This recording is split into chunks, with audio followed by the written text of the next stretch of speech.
Beef ഇത്ര ടേസ്റ്റിൽ വീട്ടിൽ തന്നെ പൊരിക്കാല്ലേ എന്ന് എൻ്റെ ഉപ്പ എന്നോട് ചോദിച്ചിട്ട് റെസിപ്പി ആയിട്ടാണ് കേട്ടോ. ഇന്ന് ഞാൻ വന്നിരിക്കുന്നത് വെറുതെ തള്ളി മറിക്കലല്ല, നിങ്ങൾക്ക് വേണമെങ്കിൽ ഒന്ന് ട്രൈ ചെയ്ത് നോക്കാം കേട്ടോ.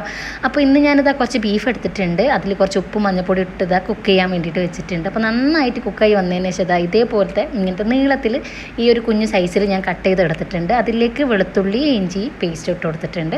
പിന്നെ കുറച്ച് ഉപ്പ് കൂടി ഞാൻ ഇട്ട് കൊടുത്തിട്ടുണ്ട്. നമ്മൾ കുക്ക് ചെയ്തപ്പോൾ ഓൾറെഡി ഉപ്പിട്ടതാണ്, അപ്പോൾ അതിന് പോരാത്ത ഉപ്പ് മാത്രം ഇട്ടാൽ മതി, കൂടി പോവരുത്.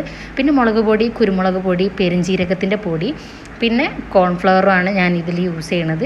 ഇനി ഇത് നന്നായിട്ട് മിക്സ് ചെയ്യുക. കുറച്ച് വിനെഗറും കൂടെ ആഡ് ചെയ്തിട്ടുണ്ട്. അപ്പോൾ അതിൽ ആവശ്യമായിട്ടുള്ള കുറച്ച് വെള്ളം കൂടെ ഒഴിച്ചിട്ട് നന്നായിട്ട് മിക്സ് ചെയ്യുക. നിങ്ങളുടെ കയ്യിൽ ബീഫ് സ്റ്റോക്ക് ഉണ്ടെന്നുണ്ടെങ്കിൽ അതും കൂടി യൂസ് ചെയ്യുക. എന്നിട്ട് ഒരു 2 മണിക്കൂറെങ്കിലും മിനിമം ഇത് ഫ്രിഡ്ജിൽ വെച്ചിട്ട് നന്നായിട്ടൊന്ന് റെസ്റ്റ് ചെയ്യാൻ വെക്കുക. എന്നിട്ട് നിങ്ങൾക്ക് ഇത് ആവശ്യത്തിന് എടുത്തിട്ട് കറിവേപ്പില ഇട്ടിട്ട് നന്നായിട്ട് ഫ്രൈ ചെയ്തെടുക്കുക. നല്ല മൊരിഞ്ഞ നല്ല ടേസ്റ്റി ആയിട്ടുള്ള ഒരു ബീഫ് ഫ്രൈ ആണ്. എല്ലാവരും ഒന്ന് ട്രൈ ചെയ്ത് നോക്കുക. എന്നിട്ട് നിങ്ങളുടെ അഭിപ്രായങ്ങൾ കമൻറ്റ് ബോക്സിൽ പറയാം കേട്ടോ.